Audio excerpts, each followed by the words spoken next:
Main boulevard Gulberg Lahore में शदीद बारिशों का सीज़न है। सुबह शाम शदीद बारिशें हो रही हैं। सलाम पेश करता हूँ मोहतरमा वज़ीर आला पंजाब को। बारिश ख़त्म होती है, साथ ही पानी भी ख़त्म होता है और लाहौर की रौनकें उसी ज़ोर शोर से बहाल हो जाती हैं।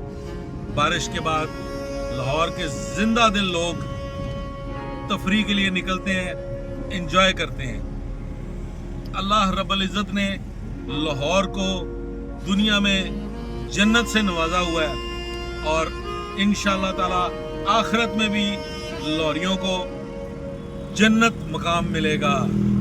लाहौर लाहौरे।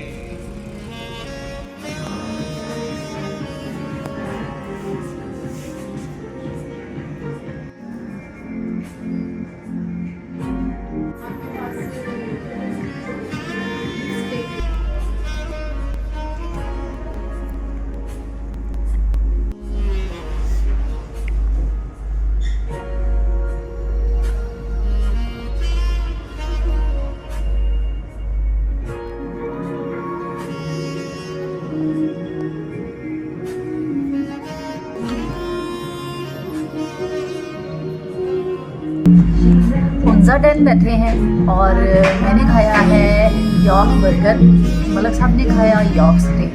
उससे पहले हम लोगों ने कुनाफा हाउस का कुनाफा ट्राई किया। अभी मैं तो लेमनेड पी रही हूँ, मिंट मार्गरीटा, और मलक साहब जो हैं इन्होंने हुंजा टी ट्राई करनी है, मैं नहीं पीऊँगी। तो जनाब मलाई हैं, दुनिया में भी जन्नत है और इंशाअल्लाह सदका मोहम्मद और आले मोहम्मद के आगे भी जन्नत है। और जो यहाँ जल भून रहे हैं उनकी किस्मत में यहाँ पर भी जलना है और आगे तो फिर जलना ही जलना है। ये है जी लाहौर का बहुत पॉश एरिया जिसको कहते हैं MM आलम रोड, और ये भी जन्नती लोगों को नसीब है। और यहाँ पर सारे ब्रांड्स मिलेंगे आपको, हर तरह के रेस्टोरेंट मिलेंगे, हर तरह के जूते, कपड़े, ज्वेलरी, डायमंड्स सब मिलेगा। MM आलम रोड लाहौर। और यहाँ पर ही हमारा पुराना घर भी है, वो जो होटल 1 नज़र आ रहा है आपको, उसके साथ जहाँ पर अब एक प्लाजा बन रहा है।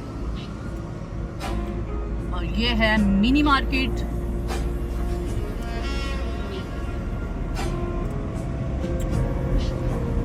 रोशनियों का शहर, खूबसूरत लोगों का शहर, बड़े दिल वालों का शहर।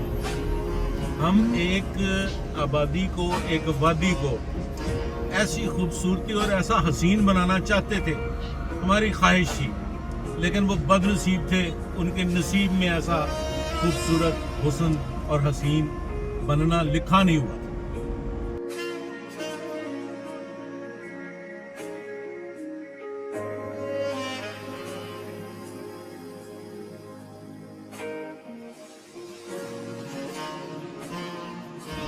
सब सड़ने वालों का मुंह काला करेंगे इंशाअल्लाह।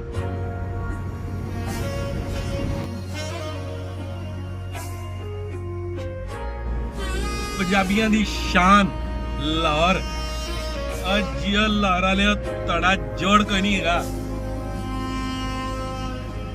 मेरा जिला चकवाल है और ना सिर्फ चकवाल बल्कि पूरे पाकिस्तान को पाल रहा है लाहौर। लाहौर ने हमें अपनी आगोश में लिया, लाहौर ने हमें जवान किया, लाहौर ने हमें तालीम दी, लाहौर ने हमें शान और शौकत की जिंदगी दी, लाहौर ने हमें खूबसूरत फैमिलीज दी, लाहौर ने हमें वो सब कुछ दिया जो कोई भी इंसान ख्वाहिश कर सकता है। लाहौर लाहौरे। 20 साल ज़ाया किए हमने, 20 साल हमने ज़ाया किए ज़लज़ले के सताए हुए लोगों को दुनिया में जन्नत देने के लिए, लेकिन वो सचमुच 20 साल ज़ाया किए।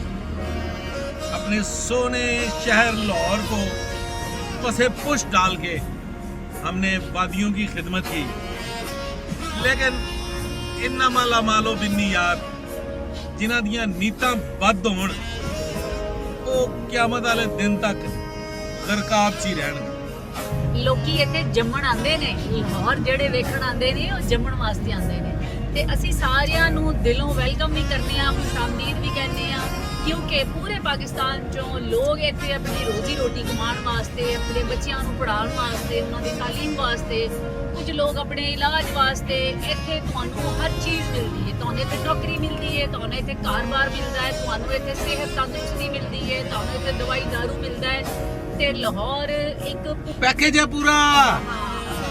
ਕਹਿੰਦੇ ਨੇ ਨਾ, ਨੀਅਤ ਜਿਹੜੀ ਤੁਹਾਡੀ ਹੁੰਦੀ ਹੈ ਉਹਦਾ ਹੀ ਤੁਹਾਨੂੰ ਫਲ ਮਿਲਦਾ ਹੈ ਤੇ ਜਿਹੜੇ ਸਾਡੇ ਨਾਲ ਬਦਨੀਤੀ ਨਾਲ ਪੇਸ਼ ਆਏ ਨੇ ਉਹਨਾਂ ਨੂੰ ਉਹਨਾਂ ਦੀ ਨੀਅਤ ਦਾ ਫਲ ਮਿਲ ਗਿਆ ਹੈ।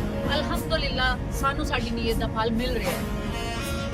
ਲਾਹੌਰ ਦੇ ਜਿਉਣ ਜੋਗਿਆਂ ਵਾਸਤੇ ਮੇਰਾ ਇੱਕ ਪੈਗਾਮ ਹੈ, ਇੱਕ ਇਲਤਜਾ ਹੈ ਕਿ ਕੋਈ ਨਿੱਕੇ ਘਰ 'ਚ ਰਹਿੰਦਾ ਹੈ ਭਾਵੇਂ ਵੱਡੇ ਘਰ 'ਚ ਰਹਿੰਦਾ ਹੈ, ਕੋਈ ਬੰਗਲੇ 'ਚ ਰਹਿੰਦਾ ਹੈ ਜਾਂ ਛੋਟੇ ਅਪਾਰਟਮੈਂਟ 'ਚ ਰਹਿੰਦਾ ਹੈ, ਕਿਸੇ ਦਾ ਫਾਰਮ ਹਾਊਸ ਹੈ ਜਾਂ 5 ਮਰਲੇ ਦਾ ਛੋਟਾ ਘਰ ਹੈ, ਆਪਣੇ ਘਰਾਂ ਨੂੰ ਸੱਜੇ ਖੱਬੇ ਦਰਖਤਾਂ ਦੇ ਨਾਲ ਘੇਰ ਲਓ।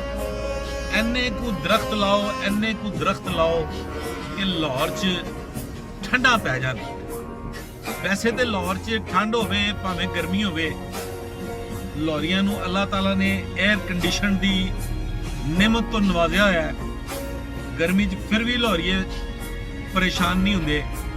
ਬਾਗਾਂ ਦਾ ਸ਼ਹਿਰ ਤੇ ਵੈਸੇ ਲਾਹੌਰ ਹੈ ਵੇ। ਇਹ ਜਿੱਥੇ ਮੈਂ ਜਾ ਰਿਹਾ ਇਹ ਗਾਰਡਨ ਟਾਊਨ ਹੈ, ਮੇਰੇ ਸੱਜੇ ਦਰਖਤਾਂ ਦੀਆਂ ਬਾਰਾਂ, ਖੱਬੇ ਦਰਖਤਾਂ ਦੀਆਂ ਬਾਰਾਂ, ਪਰ ਲਾਹੌਰ 'ਚ ਦਰਖਤਾਂ ਦੀ ਦਿਨ ਬ ਦਿਨ ਕਮੀ ਹੁੰਦੀ ਜਾ ਰਹੀ ਹੈ। ਤੇ ਜੇ ਲਾਹੌਰੀਏ ਇੱਕ ਵਾਰੀ ਫੈਸਲਾ ਕਰ ਲੈਣ ਕਿ ਇੱਕ ਤੇ ਆਪਣੀ ਜ਼ਮੀਨ ਨੂੰ ਪਾਣੀ ਵਾਪਸ ਦੇਣਾ ਹੈ, ਆਪਣੇ ਐਸੇ ਕੂਏ ਬਣਾਉਣੇ ਨੇ ਆਬਾਦੀਆਂ ਦੇ ਵਿੱਚ ਕਿ ਜਿੰਨਾ ਬਰਸਾਤੀ ਪਾਣੀ ਹੋਵੇ ਉਸ ਜ਼ਮੀਨ ਨੂੰ ਵਾਪਸ ਮਿਲੇ, ਔਰ 5 ਮਰਲੇ ਵਾਲਾ ਕਮ ਸੇ ਕਮ 5 ਨਹੀਂ ਤੇ 3 ਦਰਖਤ ਆਪਣੇ ਘਰ ਲਾਵੇ, ਤੇ ਜਿਹਦੇ ਕੋਲ ਵੱਡਾ ਘਰ ਹੈ ਉਹ ਆਪਣੇ ਘਰਾਂ ਨੂੰ ਦਰਖਤਾਂ ਨਾਲ ਘੇਰ ਲਓ, ਟਾਲੀਆਂ ਲਾਓ, ਸੁੱਖ ਚੈਨ ਲਾਓ, ਫਲਦਾਰ ਪੌਦੇ ਲਾਓ।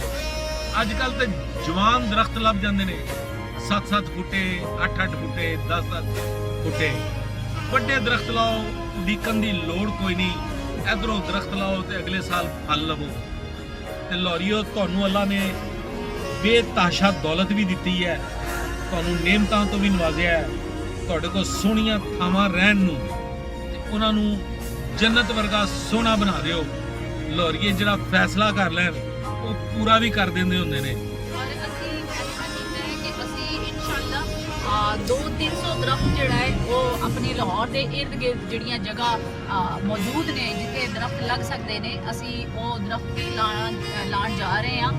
ਮਹਿਕਮੇ ਵਾਲਿਆਂ ਦੇ ਨਾਲ ਰਾਬਤਾ ਕਰਕੇ ਉਹ ਸਾਨੂੰ ਜਗ੍ਹਾ ਜਿਹੜੀ ਹੈ ਪ੍ਰੋਵਾਈਡ ਕਰਨਗੇ ਤੇ ਅਸੀਂ ਉੱਥੇ ਦਰਖਤ ਲਾਵਾਂਗੇ। ਇਨਸ਼ਾਅੱਲਾ ਤੁਹਾਨੂੰ ਸਭ ਨੂੰ ਦਾਵਤ ਦੇਵਾਂਗੇ। ਦਰਖਤ ਅਸੀਂ ਤੁਹਾਨੂੰ ਦੇਵਾਂਗੇ, ਤੁਸੀਂ ਆਪਣੇ ਹੱਥਾਂ ਦੇ ਨਾਲ ਆਪਣੇ ਨਾਂ ਦਾ ਦਰਖਤ ਲਾਓ। ਜੀ ਬਿਲਕੁਲ, ਲਾਹੌਰ ਸ਼ਹਿਰ 'ਚ ਇਨਸ਼ਾਅੱਲਾ ਐਸੇ ਮੌਸਮ 'ਚ ਅਸੀਂ 200 ਦਰਖਤ ਲਾਉਣ ਦਾ ਫੈਸਲਾ ਕੀਤਾ ਹੈ ਤੇ ਕੱਲ ਹੀ ਇਨਸ਼ਾਅੱਲਾ ਉਹਦੇ ਵਾਸਤੇ ਜਗ੍ਹਾ ਦਾ ਵੀ ਇੰਤਜ਼ਾਮ ਹੋ ਜਾਏਗਾ, ਔਰ ਫਿਰ ਅਸੀਂ ਵੱਡੇ ਤੇ ਸੋਹਣੇ ਦਰਖਤ ਜਿਨ੍ਹਾਂ ਨੂੰ ਬਹੁਤੀ ਮਿਹਨਤ ਦੀ ਲੋੜ ਵੀ ਨਾ ਹੋਵੇ ਉਹ ਦਰਖਤ ਜਨਰਲ ਪਬਲਿਕ ਨੂੰ ਪ੍ਰੋਵਾਈਡ ਕਰਾਂਗੇ। ਉੱਥੇ ਫੈਮਿਲੀਜ਼ ਨੂੰ, ਬੱਚਿਆਂ ਨੂੰ, ਆਪਣੇ ਮੁਸਤਕਬਲ ਨੂੰ ਦਾਵਤ ਦੇਵਾਂਗੇ ਕਿ ਆਓ ਤੇ ਆ ਕੇ ਦਰਖਤ ਲਗਾਓ।